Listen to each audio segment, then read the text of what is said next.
আমরা দাবি করছি যে মিথ্যা প্রচুর মামলা হয়েছে, আপনারা জানেন 1,32,000 রাজনৈতিক মামলা আছে সরকারি দলের পক্ষ থেকে যেগুলো করা হয়েছে গত আমলে। বিরোধী দলগুলো বারবার বলছে, স্বরাষ্ট্র মন্ত্রণালয়কে অনুরোধ করছে যে এগুলো বাতিল করতে হবে। আমরা মনে করি যে নির্বাহী আদেশে মামলা বাতিল করাটা ভালো অভ্যেস না। ইংল্যান্ডের একটা মডেলে আমরা এই জন্য প্রস্তাব করেছি ক্রিমিনাল কেসেস রিভিউ কমিশন, যেগুলো মিথ্যা জুলুম হয়েছে এমন ফৌজদারি মামলাগুলোকে পুনর্মূল্যায়ন করে সেখানে সিদ্ধান্ত নিতে হবে। এইরকম একটা কমিশন ফর্ম করতে হবে, সেইখানে প্রত্যেকটা মিথ্যা মামলাকে যাচাই বাছাই করে তারপরে বাতিল করতে হবে। কারণ সব জায়গাতেই সব লোক যে মিথ্যা মামলার আসামি হয়েছে সেটা নাও হতে পারে, কেউ কেউ আছে জেনুইনলি হয়তো সেই ধরনের ক্রাইমের সাথে যুক্ত ছিলেন। তাই এই মিথ্যা মামলাগুলোকে অ্যাড্রেস করবার জন্য আমরা জুডিশিয়াল একটা কমিটি ফর্ম করার জন্য বলছি, যেটা সুপ্রিম কোর্টের অধীনে হইতে হবে, স্বরাষ্ট্র মন্ত্রণালয় অথবা আইন সংসদ বিষয়ক মন্ত্রণালয়ের অধীনে না। এই রিভিউ কমিশনটা সুপ্রিম কোর্টের অধীনে হইতে হবে। এরপরে হচ্ছে যে আমরা দাবি করছি যে আপনার বাংলাদেশে আপনারা জানেন যারা আইনে নতুন করে ডিগ্রি করেন ফ্রেশ, সে বিজিএস পরীক্ষা দিয়ে ইমিডিয়েটলি জাজ হয়ে যেতে পারে। তার সম্ভবত 2-3 মাসের একটা ট্রেনিং আছে, এই ট্রেনিংটা করে সে পরে ইজলাসে বসে যায়। যে আইনের ছাত্রটা কোনোদিন প্র্যাকটিস করলো না, কোনোদিন কোর্টে গেল না, পক্ষে বিপক্ষে কোনো সাক্ষ্যকে প্রশ্ন করে নাই, কোনোদিন ক্লোজিং সাবমিশন করে নাই, একদিনের জন্য যিনি কোর্টে প্র্যাকটিস করেন নাই, তিনি সেই কোর্টের বিচারক কিভাবে হন? এটা একটা ভুল পদ্ধতি। এই পদ্ধতিতে জাজ অ্যাপয়েন্ট হইতে পারে না। এবং আমাদেরকে সারা দেশের অধস্তন আদালতের আইনজীবীরা এবং বিচারকরা বলেছেন যে জুনিয়র জাজরা প্রচুর ব্লান্ডার করে, ভুল রায় দেয়। এই ভুল রায় যেটা করে আপিলের সংখ্যা বাড়িয়ে দেয়, মামলার সংখ্যা বাড়িয়ে দেয়। অতএব আমরা দাবি করছি ন্যূনতম 5 বছরের প্র্যাকটিস এক্সপিরিয়েন্স না থাকলে কেউ বিজিএস পরীক্ষা দিয়ে বিচারক হতে পারবেন না, ন্যূনতম 5 বছর। এবং সেক্ষেত্রে যেটা হতে পারে, প্রতিটা স্টেজে আলাদা অ্যাপয়েন্টমেন্ট হইতে পারে। 5 বছরের ভিত্তিতে আপনি অ্যাসিস্ট্যান্ট জাজ করবেন, 7 বছরের অভিজ্ঞতা হইলে আপনি হয়তো সিনিয়র অ্যাসিস্ট্যান্ট জাজ করলেন, আপনি 10 বছরের অভিজ্ঞতা হইলে হয়তো জয়েন্ট ডিস্ট্রিক্ট জাজ করলেন, 15 বছরের অভিজ্ঞতা থাকলে আপনি এডিশনাল ডিস্ট্রিক্ট জাজ করলেন, 20 বছরের এক্সপিরিয়েন্স থাকলে আপনি ডিস্ট্রিক্ট জাজ করলেন। এটা করা যেতে পারে, বয়সের কোনো সীমা থাকা জরুরি না। যোগ্যতার ভিত্তিতে, মেধার ভিত্তিতে যিনি যে লেভেলের জাজ হওয়ার যোগ্য মনে করা হয় তিনি সেই লেভেলে আবেদন করে জাজ হতে পারবেন। এবং এই ধরনের প্র্যাকটিস আমরা ইংল্যান্ডে যারা প্র্যাকটিস করেছি, আমি করেছি, ব্যারিস্টার সানি করেছে, ব্যারিস্টার সুমন করেছে, ব্যারিস্টার জুবায়ের, আমরা সবাই দেখে আসছি যে এইটা একটা যোগ্য মানুষকে জাজ বানায়, যিনি কোর্টের আবহ জানেন, পরিবেশ জানেন, পক্ষে বিপক্ষের বাস্তবতাগুলো জানেন। অতএব এই প্রক্রিয়াতে বিজিএস পরীক্ষা অথবা অন্য কোনো অ্যাপয়েন্টমেন্ট সিস্টেম ডেভেলপ করে অধস্তন আদালতের জাজ তৈরি করতে হবে। এরপরে হচ্ছে যে পড়াশোনাতে একটা রদবদল দরকার। বিভিন্ন বিশ্ববিদ্যালয়গুলোতে, ল কলেজগুলোতে যে আইন পড়ানো হচ্ছে, আমরা মনে করছি এগুলো মান্দাদার আমলের সিলেবাস।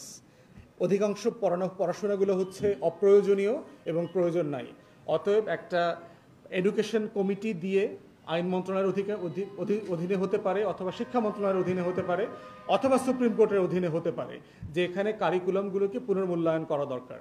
এরপরে আপনারা দেখবেন যে আইনজীবী হবার একটা অন্তর্ভুক্তিমূলক একটা পরীক্ষার আয়োজন আছে। বড্ড জটিল একটা প্রসেস অ্যাডভোকেট হওয়ার প্রসেস। আপনি নিম্ন আদালতে এমসিকিউ পরীক্ষা দিবেন, তার 1 বছর পরে হচ্ছে পাশ করলে আপনি লিখিত পরীক্ষা দিবেন, তার আবার 6 মাস পরে অথবা 3 মাস পরে আপনি ভাইবা দিবেন, তারপরে হচ্ছে আপনি আইনজীবী হবেন, এরপরে আবার 2 বছর আপনি অপেক্ষা করবেন হাইকোর্টের পরীক্ষা দেওয়ার জন্য, লিখিত পরীক্ষায় পাশ করলে আপনি ভাইবা দিবেন। এই পুরো প্রসেস ফলো করতে করতে একজন মানুষের 5-6 বছর লেগে যায়। তো যে ছেলেটা আপনার একটা গরিব মধ্যবিত্ত পরিবার থেকে এসছে, তার প্র্যাকটিসে ঢুকে উপার্জনক্ষম হতে যদি 5 বছরের বেশি লেগে যায়, তাহলে এই ছেলেটা প্র্যাকটিসে সার্ভাইভ করবে কিভাবে? সে তো এখানে পারবে না। তো এরপরে দেখবেন যে বার অ্যাসোসিয়েশনের মেম্বার হতে হয়, এরপরে বার কাউন্সিলেরও মেম্বার হইতে হয়, যারা আমাদের রেগুলেটরি বডি। আবার প্রত্যেকটা জেলা বার এবং হচ্ছে আপনার সুপ্রিম কোর্ট বারের আলাদা আলাদা মেম্বারশিপ দরকার। সমিতি করবেন, কিন্তু সমিতি করাটাকে আপনি বাধ্যতামূলক করেছেন কেন?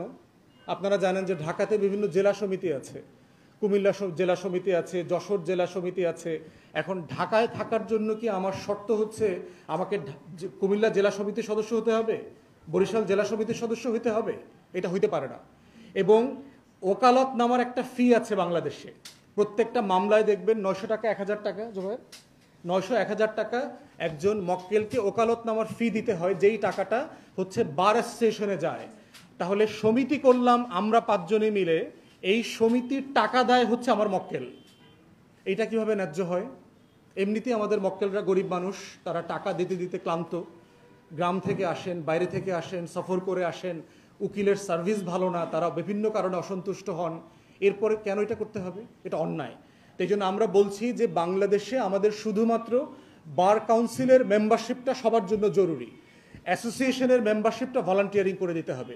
ব্রিটেনেও আমরা দেখেছি একজন লয়ার অনেকগুলো অ্যাসোসিয়েশনের মেম্বার হইতে পারে, সে ক্রিমিনাল বার অ্যাসোসিয়েশনের মেম্বার হইতে পারে, সে কোম্পানি বার অ্যাসোসিয়েশনের মেম্বার হইতে পারে, ল্যান্ড রিলেটেড বার অ্যাসোসিয়েশনের মেম্বার হইতে পারে।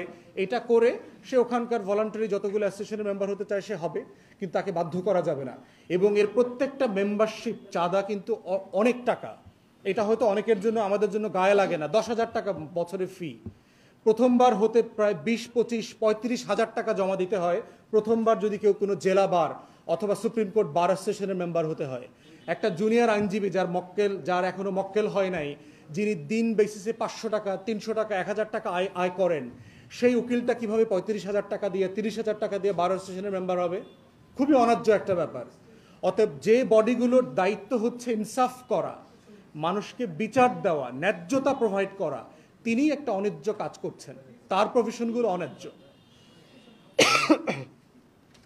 এরপরে হচ্ছে আমরা দাবি করছি আমাদের পক্ষ থেকে, সেটা হচ্ছে যে বাংলাদেশে বরং এই অন্তর্ভুক্তিমূলক উকিল হবার যে পরীক্ষা, এটা বাদ দিয়ে দেওয়া দরকার। বাদ দিয়ে ব্রিটিশ মডেলে 1 বছরের একটা ট্রেনিং কোর্স করতে হবে, যেটাকে পিউপিলেজ বলেন অথবা হচ্ছে বার ভোকেশনাল কোর্স বলেন। 1 বছরের একটা ট্রেনিং কোর্স থাকবে তাকে উকিল বানানোর। কারণ হচ্ছে আদারওয়াইজ উকিলের থেকে দালাল বেশি হচ্ছে বাংলাদেশে, কারণ তার কোনো ট্রেনিং নাই। তিনি হচ্ছে কাগজ বিক্রি করতে জানেন, তিনি জানেন কোন উকিল ভালো কাজ জানে আর মক্কেল কিভাবে ভাগাইতে হয়। আপনি উকিল ভালো খুঁজে পাবেন না, কারণ তার কোনো ট্রেনিং নাই। সে পড়াশোনা করেছে ল কলেজে অথবা যে কোনো একটা ইউনিভার্সিটিতে, পড়ে সাথে সাথে উকিল হয়ে গেছে, অ্যাবসলিউটলি কোনো ট্রেনিং নাই।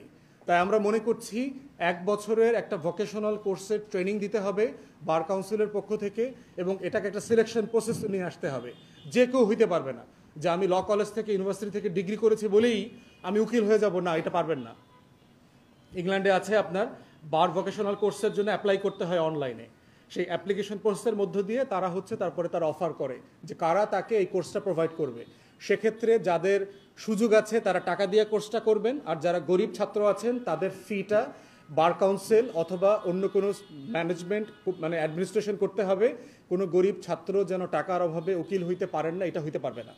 কোনো না কোনোভাবে তাকে ফান্ডিং অ্যারেঞ্জ করতে হবে।